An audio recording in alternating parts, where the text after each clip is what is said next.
Assalamualaikum warahmatullahi wabarakatuh. Selamat datang kembali di channel Radio Story. Masih bersama dengan saya Mas Alam. Untuk kali ini saya akan menceritakan sebuah cerita yang berjudul Tersesat di Alas Sindoro. Cerita ini adalah kisah nyata yang ditulis oleh akun Facebook bernama Firman Ari. Bagi teman-teman yang ingin membaca langsung ceritanya, nanti silakan saja kunjungi linknya yang akan saya sertakan di kolom deskripsi. Sebelum kita masuk ke ceritanya, jangan lupa untuk like, comment, subscribe channel ini dan nyalakan juga lonceng notifikasinya agar tidak ketinggalan cerita-cerita dari channel ini. Dan seperti apa ceritanya? Mari kita dengarkan.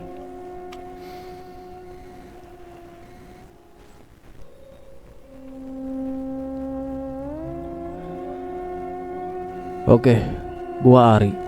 Pendakian kali ini gua bersama ketiga teman gua yang namanya gue samarin Dendi, Agus, Herda. Gua naik Gunung Sindoro tahun 2016, yang mana waktu itu gue masih kelas 1 SMK. Dan teman gua satu angkatan semua dengan gua. Oke, biar gak berlama-lama, gue langsung aja ke ceritanya. Hari itu tanggal 14 Juni 2016, dimana sekolah lagi libur panjang selama 2 minggu. Di siang itu gue lagi nongkrong bersama ketiga teman gue itu di warung biasa kita nongkrong. Dan teman gue si Dendi membuka obrolan. Gimana kalau tanggal 16 kita naik ke Sindoro?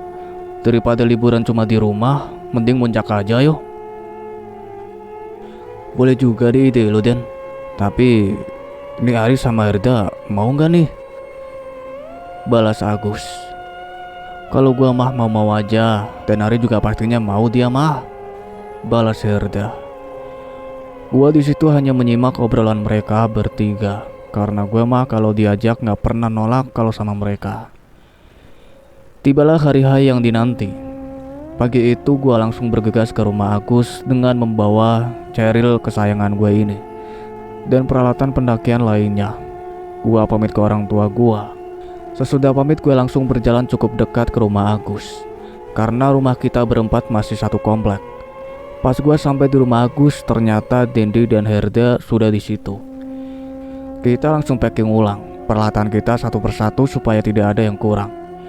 Setelah semuanya dirasa sudah komplit, kita berempat pamit ke ibunya Agus. Dan kita menggunakan sepeda motor ke arah BC Sindoro via Alang-Alang Sewu, dengan gue bersama Agus dan Herda bersama Dendi. Di perjalanan ke arah BC kita memakan waktu 5 jam untuk sampai ke situ. Kita skip saja karena perjalanan kita cukup mulus. Sebelumnya di tengah-tengah perjalanan kita mampir dulu di pasar Pekalongan untuk membeli logistik yang diperlukan. Kita sampai di BC Sindoro pukul 2 siang. Dan di situ kita langsung ke arah pos Simaksi untuk mendaftarkan diri kita supaya didata di pos Simaksi tersebut. Selesai dengan urusan Simaksi, kita langsung packing ulang peralatan dan logistik kita untuk membaginya ke masing-masing carrier supaya adil. Kita di BC istirahat dulu karena niatnya kita mau trekking malam, karena kita berempat lebih suka keadaan malam yang mana lebih santai aja kalau jalan malam. Jam 3:30 kita ke warung untuk memesan kopi. Di situ kita ngopi sambil bercanda-canda, sampai tak sadar ternyata sudah masuk waktu maghrib. Kita langsung kembali ke BC untuk sholat di situ. Selesai dengan kewajiban kita langsung menggendong carrier masing-masing, dan tak lupa menyiapkan headlamp sebelum kita melakukan perjalanan kita, dan berdoa terlebih dahulu agar dilancarkan sampai kembali ke rumah. Selesai berdoa, kita langsung jalan meninggalkan BC Alang-Alang Sewu ini dengan melewati rumah-rumah penduduk sini. Formasi kita kali ini gua leader di belakang, gua Dendi, terus Agus dan sweepernya Herda. Kita berjalan cukup santai melewati rumah-rumah warga yang sudah sepi, padahal baru sehabis maghrib. Dan kita sampai di pintu rimba tepat saat masuk waktu Isya sekitar jam 7 lebihan. Kita di sini istirahat dulu dan menunaikan kewajiban kita. Selesai dengan kewajiban, Herda langsung ngomong ke kita kalau dari tadi seperti ada yang berjalan di belakang dia dengan langkah kaki yang cukup berat.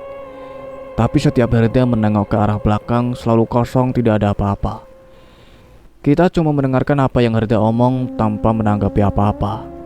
karena kita berempat bisa dibilang peka semua terhadap hal-hal yang seperti itu. Tak lama tiba-tiba angin berembus kencang ke arah kita dengan membau busuk yang menyengat sekali, hingga kita berempat harus menutup hidung karena bau ini. "Ah, bau apa sih ini? Busuk banget kayak bau bangkai," kata Dendi. "Iya nih, bau dari mana ini asalnya?" balas Herdi. Pas kita cari asal bau ini, ternyata dari atas berdiri satu sosok pocong yang mukanya hancur. Gua yang jijik melihat itu langsung membuang muka, supaya tidak melihat muka pocong itu. Lantas, Agus berdiri dan berjalan agak mendekat ke sosok itu. "Pergi sana, jangan di sekitaran sini. Aroma kamu bau tahu nggak? Dah, sana pergi." Akhirnya sosok pocong itu pun pergi, dan kita langsung melanjutkan kembali perjalanan kita. Kita jalan memasuki pintu rimba ini jam 7:30 dengan formasi yang masih sama. Tak lama kita berjalan, gua mendengar suara tangis perempuan dan suara minta tolong. Gua langsung berhenti dan menanyakan ke teman-teman gua, "Pada dengar nggak suara itu?" Mereka pun mengangguk semua. Dan setelah kita deketin lagi suara minta tolong itu, ternyata suara itu bertambah banyak dan hampir dari berbagai penjuru. Akhirnya kita lanjut jalan lagi dan tidak memperdulikan suara-suara itu. Setelah 15 menit kita berjalan, akhirnya suara itu hilang. Sekitar 40 menit dari pintu rimba akhirnya kita sampai di pos 1. Tapi di sini kita tidak istirahat karena waktu kita tidak banyak. Kita berjalan kembali dari pos 1 menuju ke pos 2. Sekitar 20 menit di sini ada sumber mata air dan kita memutuskan untuk mengisi jerigen yang kosong. Karena sengaja kita kosongkan dari bawah supaya agak lebih ringan. Selesai mengisi air, kita jalan kembali dan gak lama tiba-tiba headlamp kita mati serentak. Disusul suara geraman yang cukup keras dari arah sebelah kiri. Di situ kita berhenti dan mencoba untuk tetap tenang karena kalau panik malah bahaya nantinya. Gua mengambil HP di tas lempang gua ini. Dan sialnya HP gue lemot sekali untuk menyalakan flash. HP teman-teman gue sama seperti itu, kayak seakan kita tidak boleh memakai penerangan. Di situ kita berunding mau lanjut jalan mengandalkan sinar bulan atau berhenti di sini menunggu senternya nyala. Dan hasil rundingan itu kita sepakat jalan pelan-pelan dengan mengandalkan sinar bulan sebagai penerangan kita. Kita pun jalan. Dan gak lama di semak-semak samping kanan seakan kayak ada yang mengikuti langkah kita dengan terseok-seok.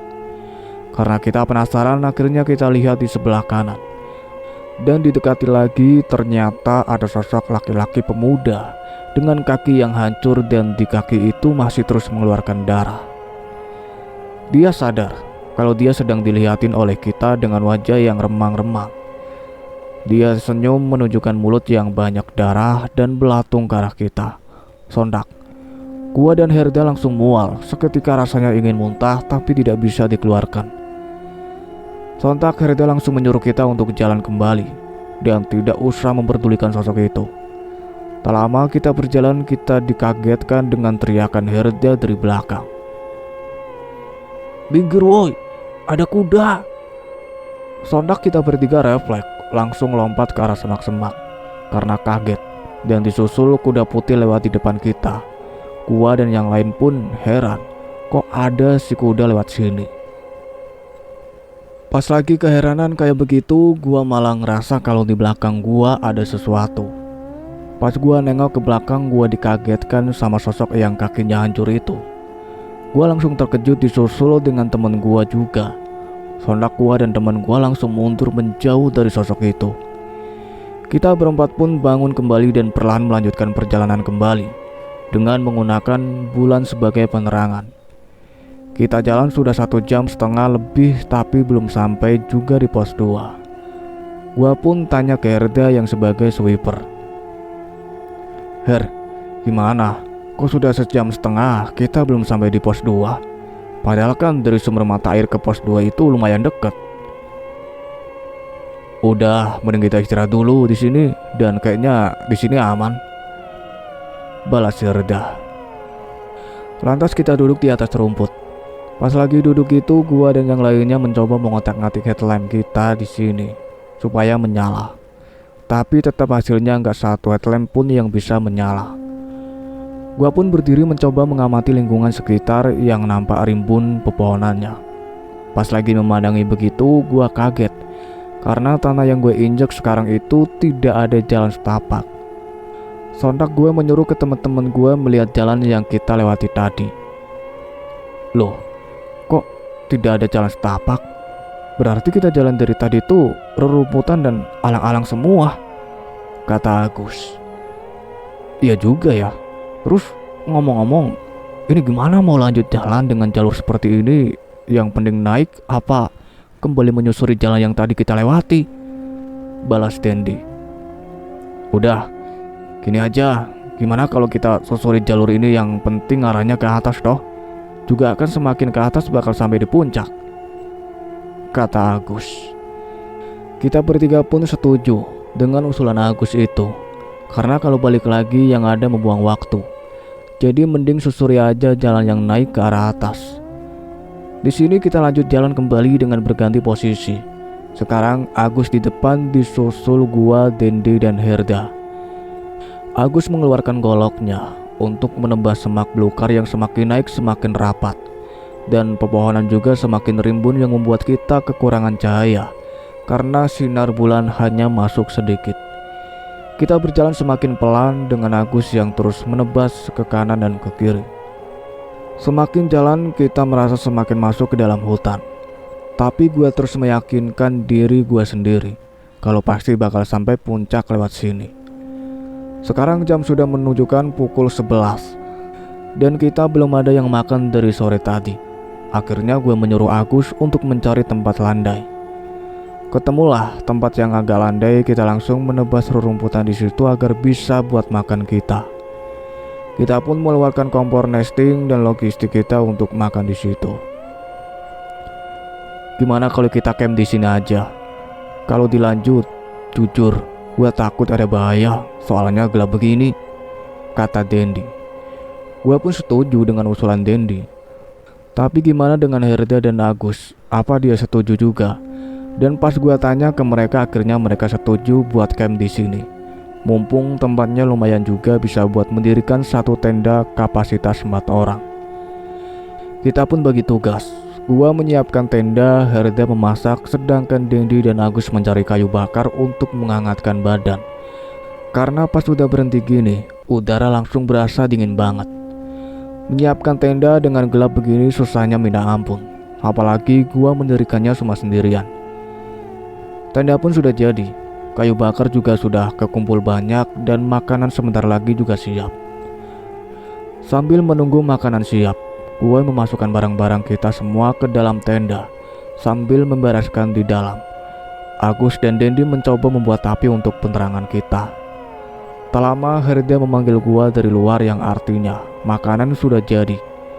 Gue langsung buru-buru keluar untuk menyantap makanan yang Herda buat. Sesudah makan kita berempat duduk di perapian sambil berbicara rencana buat besok gimana. Kalau kalian yakin dengan gua, ya udah, ayo ikutin gua aja. Tapi kalau kalian ragu dengan gua, ya oke, kita turun lagi, kata Agus. Semuanya pun mengangguk, tanda yakin ke Agus walau di dalam hati gua sedikit ragu, takut masuk lebih dalam ke hutan ini. Tapi gue mencoba terus meyakinkan diri gue kalau ini pasti ada jalan keluarnya.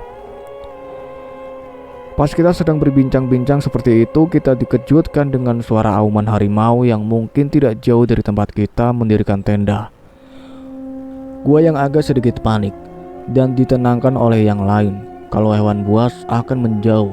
Jika ada api, jadi usahakan api ini terus menyala. Gue mencoba tenang dan melihat ke sekeliling, tapi gua dibuat heran sama apa yang ada di sekeliling kita. Karena banyak pasang mata yang sepertinya mengintari kita. Mungkin 10 pasang mata. Tidak, tapi ini lebih. Banyak sekali yang memperhatikan kita dari kegelapan. Yang lain pun seakan sadar kalau kita sedang diawasi oleh banyak pasang mata. Entah itu demit atau hewan, kita tidak bisa memastikan itu. Perasaan gue campur aduk saat itu. antara takut, gelisah, dan ingin rasanya keluar dari sini. Agus pun berdiri. Dia berjalan ke arah kegelapan, dan pas dia mengangkat tangannya, tiba-tiba tangan dia mengeluarkan cahaya berwarna merah, yang warna cahayanya hampir seperti api. Gua kaget dengan pemandangan itu dan sejak kapan dia mendalami tentang hal seperti itu. Gua masih terpanah dengan apa yang gua lihat sekarang. Agus pun berjalan mengintari tenda dengan jarak yang agak jauh dengan kita. Tapi pas Agus lagi mengintari tenda, dia tiba-tiba terpental ke arah belakang. Sontak gua dan yang lain langsung berlari ke arah dia. Gua dan yang lain langsung memapa dia ke arah perapian. Sesampainya di perapian, gua mencoba menanyakan keadaan dia dan bagaimana dia bisa terpental seperti itu.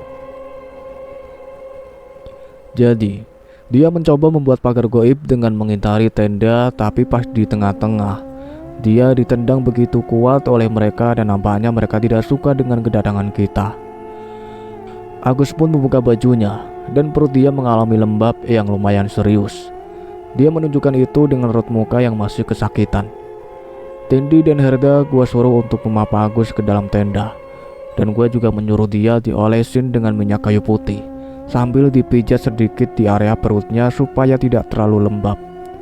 Sedangkan gua mengambil garam kasar dan gua pegang garam itu sambil membaca-baca ayat Al-Quran seperti yang diajarkan oleh mbah saya. Gua pun menaburkan garam itu dengan mengintari tenda. Yang gua taburin itu tidak terlalu jauh dengan tenda kita, karena gua juga gak mau kejadian sama terulang di badan gua. Selesai naburin garam di sekitar tenda, gua bergegas masuk ke tenda melihat keadaan Agus. Syukurlah, dia sudah tertidur dan yang lain pun sedang mengambil posisi untuk tidur juga. Sedangkan gua masih di luar menjaga keadaan sekitar.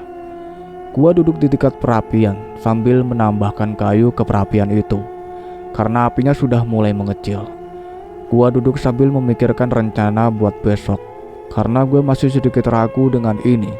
Dan jika kita balik kembali pun rasanya sudah lupa sama jalan yang dilewati, karena pas jalan posisinya gelap dan cuma dibantu dengan cahaya sinar bulan. Entah berapa lama gua duduk dan akhirnya gua tidak sadar apa-apa. Lalu ada tangan yang menepuk-nepuk pipiku yang ternyata gua ketiduran di depan tenda dan dibangunin oleh Herda. Pas gua buka matanya ternyata ini sudah pagi hari. Gua langsung melihat jam di tangan gua, yang ternyata ini sudah jam 5:30 pagi. Yang lain pun sudah bangun. Gua menanyakan keadaan Agus yang duduk di pintu tenda. "Gimana keadaan lu sekarang, Gus? Apa sudah bisa kita buat lanjutin ini?" "Gua udah agak baikan kok, dan kayaknya kita bisa lanjutin perjalanan ini," kata Agus.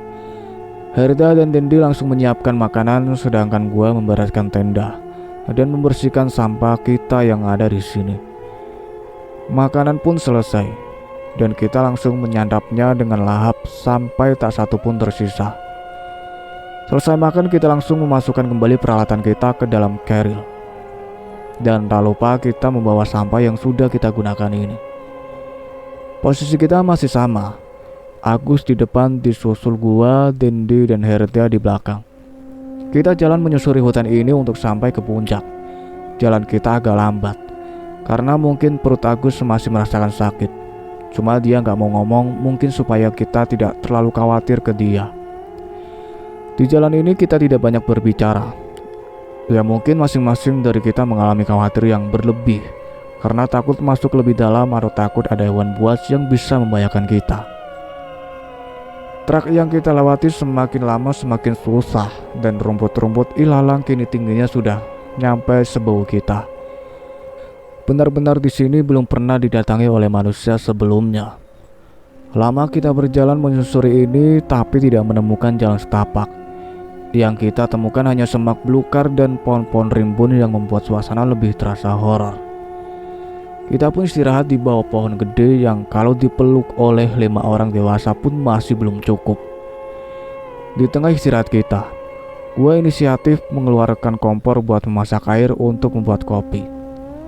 Setelah kopi jadi, langsung gue kasih ke teman-teman gue untuk menyairkan suasana. "Ngopi lah, diem-diem baik, nih pada ngopi. Sambil gue menyerahkan satu persatu gelas berisi kopi ini ke temen gue. Gue menanyakan ke Agus, ini gimana kelanjutannya? Udah, kita berpikir positif aja ya. Kita bakal sampai puncak kok lewat sini. Sambil meminum kopi yang dipegangnya supaya lebih terlihat rileks. Udah, daripada ngomongin ini, mending keluarinlah rokoknya. Masa disakuin terus kayak mau buat oleh-oleh aja tuh rokok? Balas Herda. Gue senyum-senyum sembari mengeluarkan rokok di saku gue ini, yang dari semalam belum diambil satu batang pun. Nah, ini nih yang gue cari semalam. Mungkin kalau gue nggak ngomong pun kayaknya nih rokok bakal utuh sampai rumah nggak dikeluarin sama Ari, kata Herda. Sembari merokok begitu, kita akhirnya bisa lepas dari ketegangan masing-masing dan cerita satu sama lain tentang keseruan kita sewaktu kita di tongkrongan. Lagi asik ngobrol gitu, tiba-tiba ada seekor ular yang lewat di depan kita. Dendi langsung sigap menangkap ular tersebut, karena dia yang biasa nangkepin hewan-hewan berbisa seperti ini. Sambil nangkep, dia juga menjelaskan kalau ular ini namanya ular pucuk, warnanya hijau, seperti dedaunan dan ekornya berwarna merah. Ular ini lumayan berbisa, dan jika dia sudah menggigit terus tidak langsung ditangani, pasti berakibat fatal bahkan kematian. Dendi berjalan menjauh dari kita dan menenteng ular itu di tangannya. Setelah sudah lamanya jauh dilepaskan kembali ular itu. Menurutku, ularnya kecil, tapi ternyata bisa berakibat fatal juga kalau kena bisanya. Kita istirahat sudah cukup lama, dan akhirnya si Agus pun mengajak kita untuk jalan kembali. Gua membereskan gelas dan kompor terus langsung memasukkannya ke dalam keril gua ini. Dari sini kita berjalan di tengah rimbunan pohon yang tampak tak pernah terjamah ini. Gua dan yang lain sudah jalan cukup jauh, dan ini menjelang sore hari, tapi tak menemukan jalan keluar atau keberadaan puncak. Herda pun memanggil Agus yang ada di depan, dan jika ada tempat landai kita istirahat di situ. Sekalian buat makan karena kita baru makan pagi tadi. Singkatnya, kita menemukan tempat landai dan ini seperti ada manusia pernah ke sini karena ada bekas perapian di sini. Gua langsung duduk meluruskan kaki ini yang cukup pegal, juga jalan dari pagi tapi tidak keluar dari sini. Kayaknya gua kenal tempat ini deh. Bentar, gua ingat-ingat. Celetuk Dendi. Apa sih Den? Orang kita nggak pernah masuk hutan ini kok, kata Herda. Dendi pun berjalan mengintari tempat ini. Nah, ini bekas kita masang tenda di sini, dan aku ingat benar kalau perapian kita di sini. Dan lagi gua juga ingat pas gua ngambilin kayu di sebelah situ, sambil nunjuk tempat Dendi mengambil kayu. Sial, gumam kita bertiga serentak. Jadi kita jalan dari pagi sampai sore begini, kita cuma balik lagi ke tempat ini, kata gua. Gak habis pikir sih ini. Kita cuma muter-muter aja, ngebuang tenaga gini. Dah, mending kita bangun tenda lagi di sini sambil nenangin pikiran lah. Kalau pikiran kita udah jernih, baru lanjutin buat jalan ke atas, kata Dendi. Kenapa kita gak balik turun lagi aja Den? Kata Herda. Udah percuma dah, kalau kita ke arah bawah pun kita malah disasarin lebih jauh, karena pikiran kita tambah kacau. Jangan ada yang nyerah, kita pasti sampai puncak, balas Herda. Gua pun menanyakan keadaan Agus yang dari tadi cuma terdiam saja di tengah obrolan kita. Gus, kenapa sih lu diem aja? Biasanya lu gak pernah sediam ini deh. Agus ngomong sambil menahan sakit. Gua diem karena perut gua ngerasa nyeri banget, Ri. Gua dan yang lain pun bergegas memasang tenda supaya bisa buat istirahat Agus. Tenda pun jadi. Pas gua mau membantu Agus untuk berjalan ke arah tenda, dia sudah tergeletak di rerumputan. Kita gak ada yang sadar pas bikin tenda tuh Agus pingsan. Sontak kita bertiga berlari ke arah Agus dan memapa dia masuk ke arah tenda. Gua dan Dendi memapa Agus sedangkan Herda membawa kerilnya Agus masuk ke tenda. Sesampainya di dalam tenda, gua langsung menidurkan Agus sambil mengoleskan minyak kayu putih di perutnya. Setelah sudah kita biarkan Agus dengan pingsannya, karena biar tenaga si Agus ini pulih kembali, matahari sudah mulai menurun, yang artinya hari sudah menjelang sore. Gua dan Herda inisiatif buat mencari kayu bakar di sekitaran sini, sedangkan Dendi di tenda menjaga keadaan Agus, karena takut sesuatu yang tidak diinginkan terjadi kepada Agus ini. Gua mengambil satu persatu ranting pohon yang berserakan. Di sini banyak juga pohon tumbang, tapi kita tidak diperbolehkan mengambil dari pohon tumbang. Entah kenapa gua sendiri juga tidak tahu. Nampaknya kayu di pelukan gua ini sudah banyak, begitu pula dengan Herda. Dak, ayo, udah cukup ini kayaknya. Yuk kita ke tenda. Kita berdua pun berjalan menuju tempat berdirinya tenda kita. Sesampainya di depan tenda, gua melihat Dendi yang sedang membuat nasi untuk kita. Gua dan Herda pun menaruh kayu yang gua bawa tadi dan bergegas membantu Dendi memasak lauknya. Singkatnya kita selesai memasak dan mau menyantapnya. Tapi kita kepikiran soal Agus, karena dia belum makan. Gua mencoba membangunkan Agus, tetapi berbagai cara yang gua gunain, dia tetap tidak bangun juga. Gua dan yang lain dengan terpaksa makan dahulu, dan tak lupa menyisakan satu piring nasi untuk Agus makan pas sadar nanti. Makan pun selesai dan hari sudah mulai gelap. Lantas kita bertiga menunaikan kewajiban bersama di depan tenda kita. Selesai sholat, kita membuat api untuk menghangatkan tubuh kita karena semakin gelap udara menjadi dingin. Api pun selesai kita buat. Kita duduk bertiga mengintari api unggun ini. Ri, kita besok rencananya mau gimana? Kata Dendi. Udah, kita pikirkan bareng-bareng masalah ini. Dan nampaknya gua punya feeling gak enak soal malam ini, kata gua. Udah, kita sama-sama menguatkan satu sama lain ya di sini. Karena feeling gua juga sama kayak Ari, ngerasa tidak enak juga, kata Herda. Di tengah obrolan kita, tiba-tiba Agus teriak-teriak dari dalam tenda. Kita bertiga pun bergegas mengecek tenda. Kita melihat keadaan Agus yang nampaknya dia sedang kesurupan karena teriak-teriak dan melakukan gerakan yang tidak jelas. Assalamualaikum. Ini siapa ya? Salam gua. Dia tidak menjawab dan malah tertawa dengan lantang menghadap kita bertiga, sambil tangannya menenteng bak seorang jagoan. Gua pun mencoba menanyakan kembali kepada dia. Assalamualaikum. Akhirnya dia menjawab dengan menggunakan bahasa Jawa, tapi saya artikan saja ke dalam bahasa Indonesia supaya mudah dibacanya. Waalaikumsalam. Kalian siapa? Berani-beraninya datang ke wilayahku. Maaf sebelumnya, saya tidak berniat mengganggu atau merusak rumah Anda. Saya nyasar dan sampainya di sini. Kemarin saya sudah pergi dari tempat ini, tapi ternyata kita malah sampai lagi di sini, kata gua. Itulah saya yang membuat kalian balik lagi ke sini, dan yang memukul anak ini pun saya. Oh, jadi Anda yang membuat kita berjalan jauh, ternyata sampainya ke sini lagi. Dan ternyata Anda juga yang mencelakai teman kita kemarin, kata gua. Herda pun ikut membuka mulut juga, mungkin karena dia kesal dengan makhluk itu. Hei, saya di sini tidak mengganggu Anda. Kita pun kenal Anda tidak, tapi kenapa Anda malah berbuat seenaknya ke kita? Anda pikir kita takut? Oh, tentu tidak. Kita hanya takut kepada kedua orang tua kita dan Tuhan kita, kata Herda. Beraninya kau anak muda berucap seperti itu. Keadaan semakin memanas dan gua pun mulai terpancing emosinya karena makhluk ini. Kita sama makhluk itu harusnya saling memahami, tapi engkau malah berbuat seperti itu kepada kita.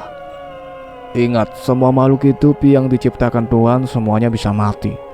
Saya bisa mati dan kau pun sama bisa mati juga. Udah, mending kau keluar dari tubuh anak ini dan hadapi kita secara jantan, kata gua.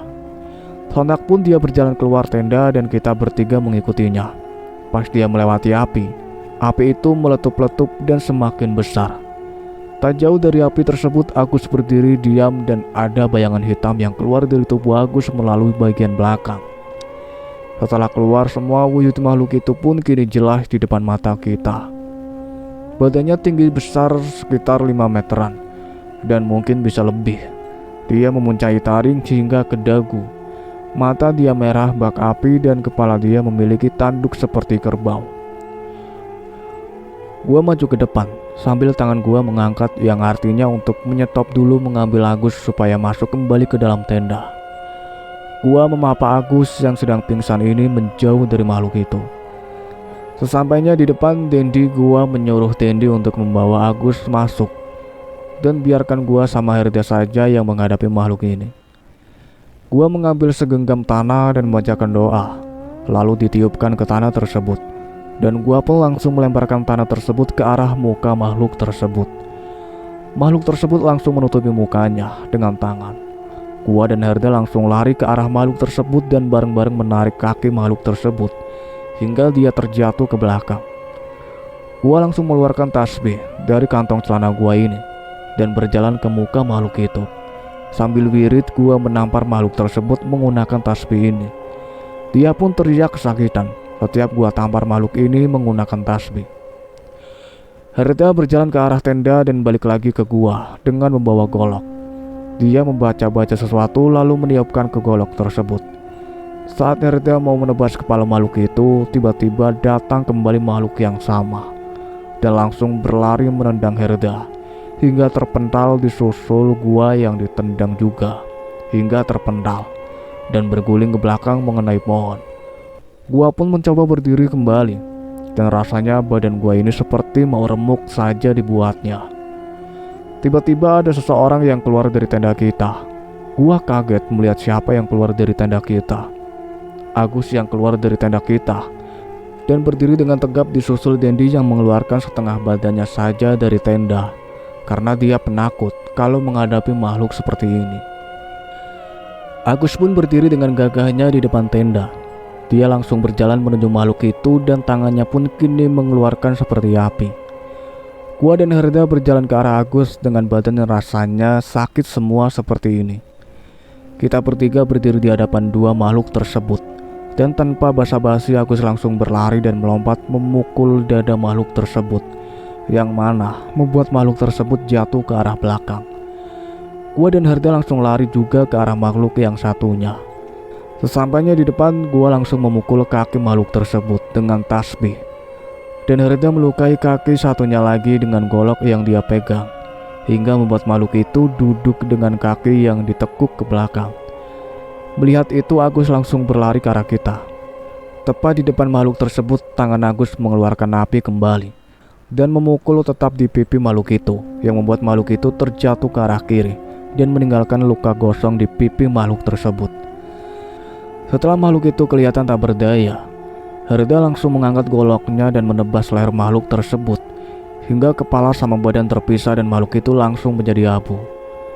Makhluk yang satunya lagi bangun dan melihat temannya mati di tangan kita. Lantas kita bertiga langsung menengok ke arah makhluk itu dengan senyum sinis kita. Makhluk tersebut akhirnya lari terbirit-birit sambil mengucapkan dengan keras, "Awas kalian ya!" Gua menjawab dengan keras juga, "Jangan beraninya cuma ngancam, sini lo!"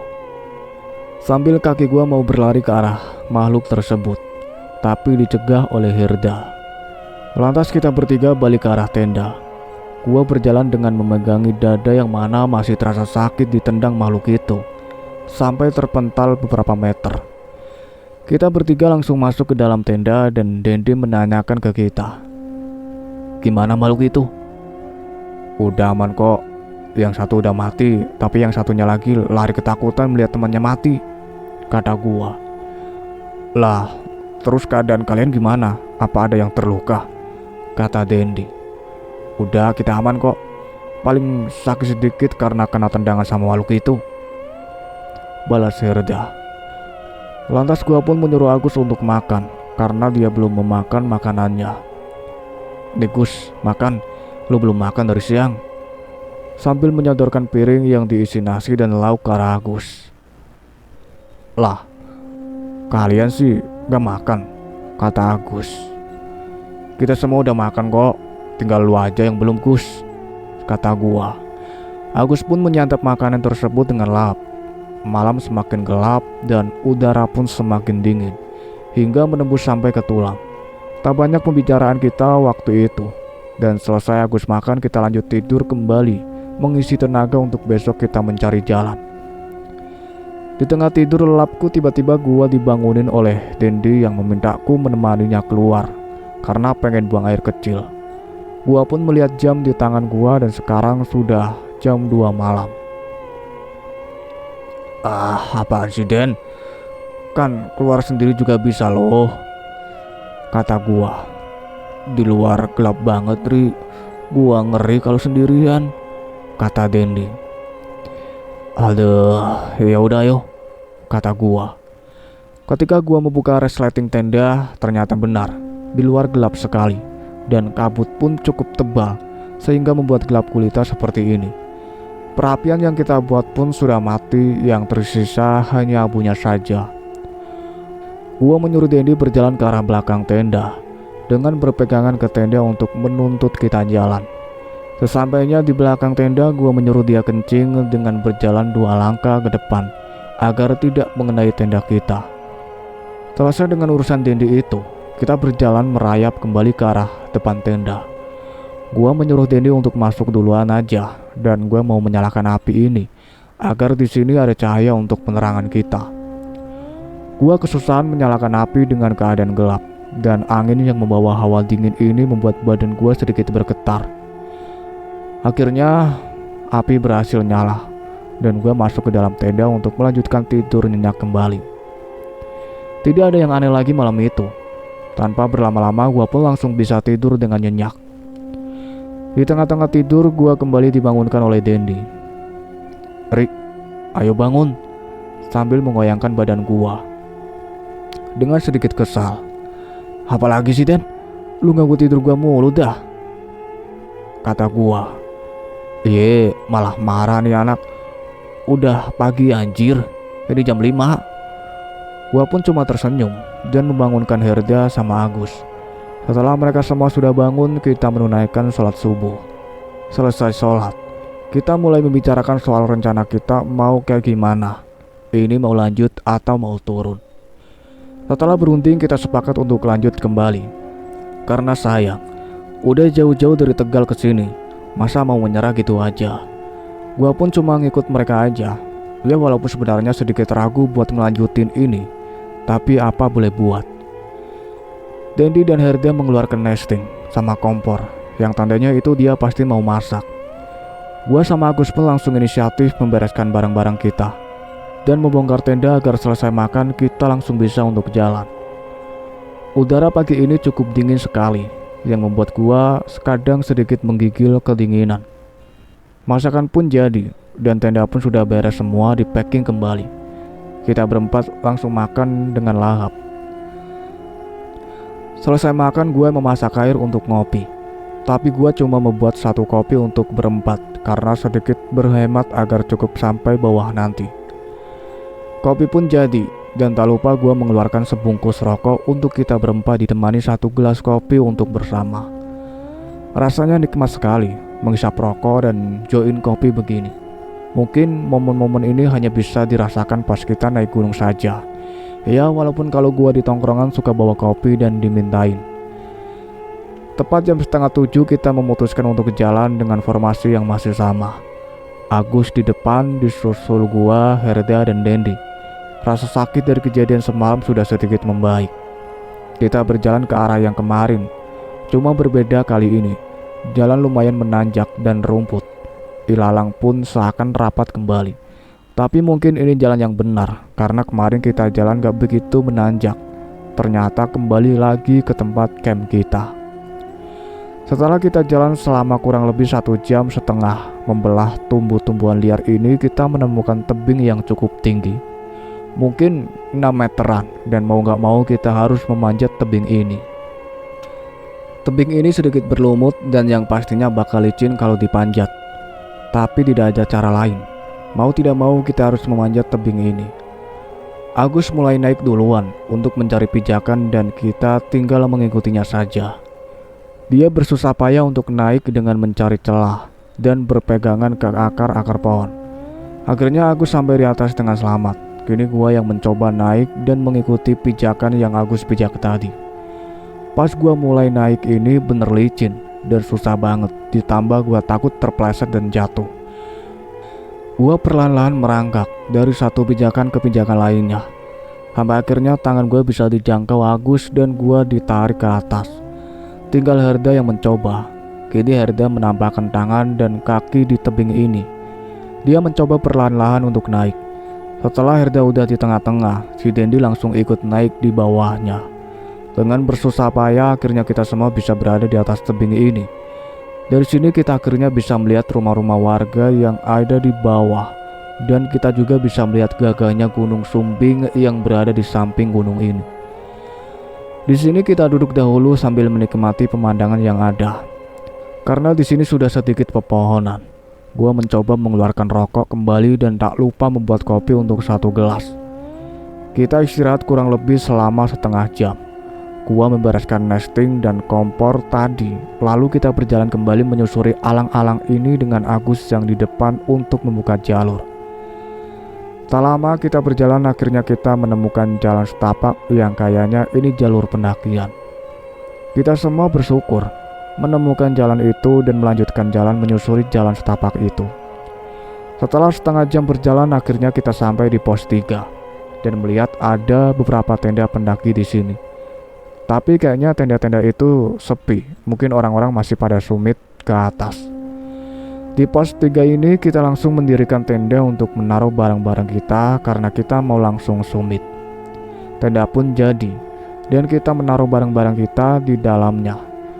Gua mengeluarkan semua isi di keril gua, mengganti dengan sedikit logistik untuk di puncak nanti. Kita istirahat dulu sebentar di sini, kurang lebih 20 menit.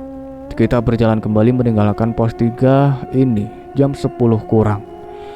Di perjalanan menuju ke pos 4 tidak ada yang aneh-aneh, tapi perjalanan cukup lama, memakan waktu 2 jam untuk sampai ke pos 4 karena fisik kita sudah sedikit capek semua. Pas di pos 4 ini kabut mulai turun, ditambah sedikit gerimis. Kita langsung memakai jas hujannya masing-masing. Kita tidak beristirahat lama-lama di sini, karena jika berhenti lama takut menjadi lebih tinggi lagi. Gua dan yang lain berjalan kembali meninggalkan pos 4 ini, dan sekarang posisi gua yang ada di depan disusul Agus, Herda, dan Dendi. 10 menit kita berjalan, tiba-tiba gua mendengar suara tangisan cewek. Sontak gua berhenti dan menanyakan ke teman-teman gua ini apa mereka mendengar juga. Ternyata mereka semua juga mendengar tangisan cewek tersebut. Tangisannya sampai terseduh-seduh. Tapi gua dan yang lain tidak melihat keberadaan cewek di sekitar sini. Ditambah jarak pandang kita terbatas karena kabut. Gua dan Agus mencoba mencari suara tangisan tersebut. Gua ke sebelah kiri dan Agus ke sebelah kanan, sedangkan Herda dan Dendi gua suruh tetap berada di situ. Tak lama gua mencari, gua melihat satu pendaki cewek tak jauh dari gua. Sontak gua langsung menyamperin pendaki cewek tersebut yang sedang nangis dengan mukanya ditutup memakai tangan. Pakaian cewek tersebut basah dan banyak noda tanah di celananya. Gua langsung memanggil yang lainnya untuk berjalan ke arah gua ini. Gua langsung menanyakan ke pendaki cewek tersebut, "Mbak, kamu kenapa kok nangis di sini?" Dia tetap diam, dan sekarang coba Herda yang nanya ke pendaki tersebut. "Mbak, tenang, kita semua orang kok. Mbaknya kenapa bisa di sini sendirian?" kata Herda. Cewek itu pun mengangkat kepalanya, tapi masih diam. Dia cukup cantik, tapi mukanya sedikit pucat. Mungkin karena kedinginan ditambah dia tidak memakai jaket. Gua langsung membuka keril gua ini dan mengambil jaket dari dalam keril, karena gua membawa 2 jaket untuk berjaga-jaga. Gua memberi jaket tersebut ke mbaknya, dan akhirnya dia mau ngomong juga. "Nama mbaknya siapa? Kok bisa di sini sendirian? Kan jalur pendakian di sebelah situ," kata gua sambil gua menunjukkan ke arah jalur. "Nama saya Atika, Mas. Saya tertinggal oleh teman-teman saya pas mau ke puncak," kata Atika. "Ya udah Mbak, ikut kita aja. Kebetulan kita juga mau ke puncak kok. Jadi sekalian barangkali ketemu juga sama teman-teman mbaknya di sana, kata Herda. Emang saya nggak nyusahin mas-masnya ya, kata Atika. Enggak kok mbak, aman. Kan sesama pendaki kita harus saling bantu, kata Herda sambil mengelurkan tangannya untuk membantu cewek itu berdiri. Akhirnya cewek itu mengikuti kita berjalan dengan gua di depan disusul Agus, Atika, Herda, dan Dendi. Kita jalan agak lambat karena angin di sini cukup kencang. Pas lagi jalan, Herda tiba-tiba berlari ke arah belakang gua dan membuka tas keril yang dipakai sama gua. Bentari, gua mau ngambil cemilan. Setelah mengambil cemilan tersebut, Herda memberikan cemilan itu ke Atika. Nih, Kak, dimakan buat sedikit tenaga. Giliran cewek lah sebaik ini lu, Her, gumam gua dalam hati. Sambil menapaki jalur pendakian ini, gua mendengar Herda yang terus-terusan mengajak ngobrol cewek, terus sambil bercanda-canda, seakan cuma mereka berdua yang ada di pendakian ini. Dengan trek lumayan sulit, sejam perjalanan kita sampai di Kazuwazang. Di sini banyak terdapat tumbuh-tumbuhan yang mati dan tercium bau belerang yang cukup menyengat. Tidak banyak istirahat kita di sini dan lebih memilih untuk melanjutkan sampai ke puncak. 10 menit kita berjalan ketemulah dengan pendaki yang turun, dan kita pun saling sapa sambil berbincang sedikit. Tapi ada satu dari perkataan orang tersebut yang membuat kita berpikir, cuma cowok berempat aja mas.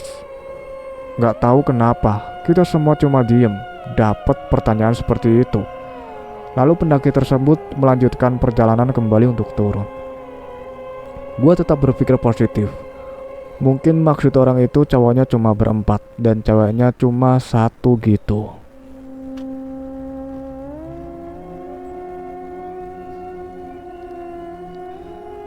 Cukup sekian ceritanya sampai di sini. Wassalamualaikum warahmatullahi wabarakatuh.